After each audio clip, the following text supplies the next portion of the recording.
Vote की जो बात करें ना, हम सिर्फ यूपी के कॉन्टेक्स्ट में बात करें। आफ्टर ऑल बिहार में भी मुस्लिम वोट है, वहाँ तो उन्होंने कहीं बीजेपी को हरा नहीं दिया है। कर्नाटक में मुस्लिम वोट है, वहाँ तो किसी को हरा नहीं दिया है।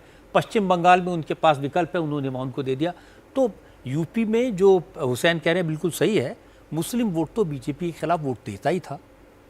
और उसके लिए कोई कारण भी नहीं है कि बीजेपी को वोट दे दे, ऐसा कुछ हुआ भी नहीं है, कोई बदलाव नहीं हुआ है। जब उसके अंदर दूसरा वोट मिल जाता है तो यादव एन ब्लॉक जरूर अखिलेश यादव को के साथ गए होंगे।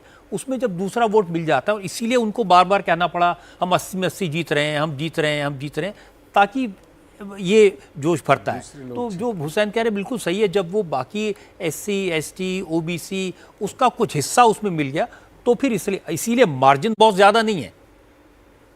ये नहीं है कि उत्तर प्रदेश में कोई लैंडस्लाइड विक्ट्री समाजवादी पार्टी हो गई है, सीटों के लिहाज से है, लेकिन मार्जिन कोई बहुत बड़े बड़े नहीं है। कोई खास थीम आप जो दलितों में और OBC में जो बीजेपी के साथ नहीं गया ऑब्वियसली उनमें देखते थे, कोई नाराजगी है, कैंडिडेट से नाराजगी है, या कोई बात जो पुरानी चलती आ रही है, या आरक्षण छीन लेंगे वाला नैरेटिव है वही चल गया? ये नैरेटिव जो है ये काफी गहराई तक गया और इसने मुझे लगता है काफी काम किया है कि आरक्षण ले लिया जाएगा। इस नैरेटिव ने लोगों तक असर किया है।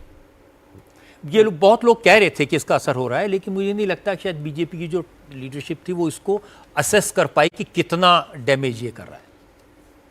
इसके अलावा भी और कई सारी चीज़ें जो मैं नोटिस कर सका, जैसे गाजीपुर का इलाका, वहाँ से बहुत सारे युवा जो हैं हमारे नौजवान आर्मी में जाते हैं, और कई सारे इलाके हैं उत्तर प्रदेश के जहाँ से आर्मी में बहुत सारे लोग जाते हैं। वहाँ पर अग्निवीर का मामला रहा, रोज़गार, बेरोज़गारी के साथ साथ अलग अलग इलाकों में जो सनतकारी के काम है, MSME सेक्टर, जो आप बनारस में साड़ियों का काम ले लीजिए, बनारसी साड़ियों का, फर्रुखाबाद में अलग काम हो रहा है, फिरोजाबाद में अलग काम हो रहा है, लखनऊ के चिकन का अलग काम है। इन सारे काम को करने वाले जो लोग हैं उनको बड़े पैमाने पर पिछले वक्त में काफ़ी वो नुकसान झेल रहे हैं और काफ़ी बुरे दौर से सब काम गुजर रहे हैं। वहाँ भी इस पूरे कारोबार के सेक्शन में नुकसान हुआ है और उसका इम्पैक्ट भी मुझे इन आंकड़ों में नजर आता है। हालांकि हुसैन, इस पे मैं थोड़ा सा, चूंकि उत्तर प्रदेश में कम से कम इस तरह के काम कर राहुल गांधी की तस्वीर आई है, जरा देखिए आप। राहुल गांधी नजर आए पहली बार, झंडा कांग्रेस पार्टी का लिए हुए हैं उनके कार्यकर्ता। आपको बताऊंगा कहाँ की ये तस्वीर है। अभी प्रियंका के घर की लग रही है ये, दिल्ली की तो है, दिल्ली में कहाँ की है ये हम आपको बताएंगे। प्रियंका के घर की प्रसन्न चित्त मुद्रा में दिखाई देना है राहुल गांधी। मतलब होना भी चाहिए उनको। एक तो बीजेपी को 272 से पीछे रोक लिया उन्होंने, अपनी पार्टी को 100 के आसपास वो ले जा पाए हैं। तो कांग्रेस के फॉर्चून्स का कुछ रिवाइवल तो है। 24 अकबर रोड कांग्रेस पार्टी के मुख्यालय की तस्वीर है ये, इस वक्त जहां आप राहुल गांधी को देख रहे हैं। खुश राहुल गांधी बिल्कुल। अब 295 तो उनका वाला भी नहीं हुआ जो वो कल कह रहे थे। सिद्धू मूसेवाले का गाना सुना है 295, वो तो उससे भी देखिए, उनका पर्पस सिर्फ एक था, नरेंद्र मोदी दोबारा प्रधानमंत्री न बने। और वो सिर्फ यही कहते थे कि लिख के ले लीजिए 4 जून को नरेंद्र मोदी हट जाएंगे, नरेंद्र मोदी प्रधानमंत्री नहीं बनेंगे। तो वो बात तो नहीं है ना, वो तो वो नहीं कर पाए। उनका टोटल रिजॉल्व ये नहीं था इतनी सीटें उतनी सीटें, ये था कि नरेंद्र मोदी एक बार फिर प्रधानमंत्री नहीं बनेंगे। वो बात नहीं कर पाए जी। 295 दूसरी तरफ दिखाई दे रहा है इस वक्त। एनडीए का 295 जरूर दिखाई दे रहा है।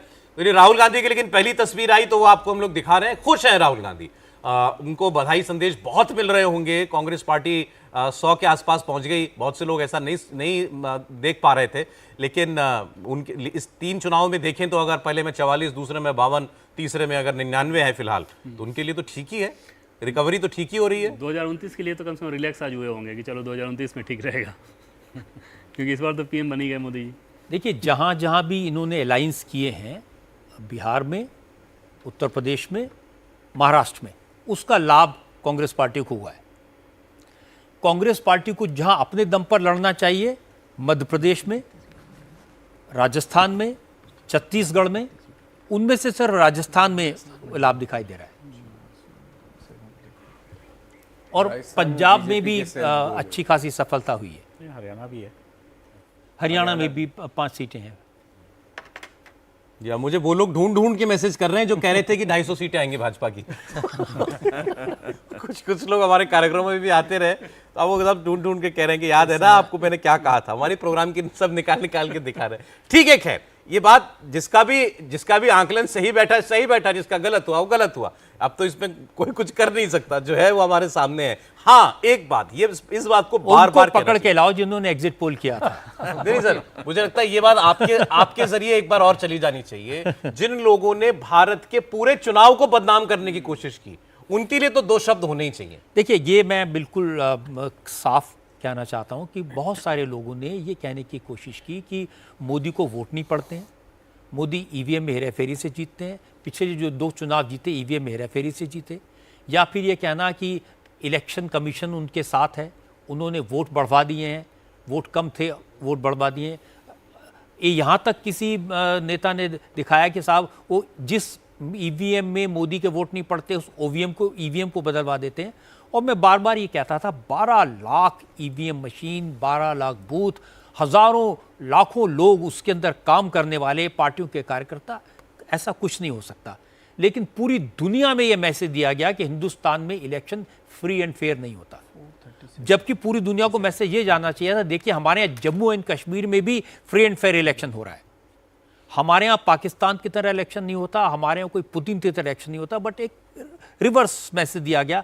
वो मुझे लगता है कि इस पूरे चुनाव की सबसे बड़ी उपलब्धि है। अब कोई ये नहीं कहेगा कि ईवीएम में गड़बड़ की, कोई ये नहीं कहेगा कि डीएम को फ़ोन करके रिजल्ट बदलवाया, कोई ये नहीं कह सकता कि एक नकली ईवीएम से वोट डलवा दिए गए या इलेक्शन कमीशन ने किसी को फेवर कर दिया। ये चीज़ें मुझे लगता है कि आज के बाद ये बंद हो जानी चाहिए। कल भी सौरभ कौशाम्बी के जो समाजवादी पार्टी के कैंडिडेट हैं, उन्होंने बाकायदा प्रेस कॉन्फ्रेंस करके चुनाव आयोग पर आरोप लगाया था। फिर चुनाव आयोग ने तुरंत उसको खारिज किया कि ये फैक्चुअली आप इनकरेक्ट आरोप लगा रहे हैं। उसको वेबसाइट पे भी डाला गया। भूपेश बघेल ने कल 2 बार इस बात को लेकर शिकायत की, सार्वजनिक शिकायत की। फिर एक तीसरा केस ऐसा आया जिसमें यह बताया गया कि काउंटिंग का जो सेंटर है उसमें एक अलग गेट बनवाया गया है जिसके सहारे बाद में ईवीएम लेके आया जा सके। अच्छा, अब पीछे के दरवाजे से लिखित हर तरह की चीजें थी।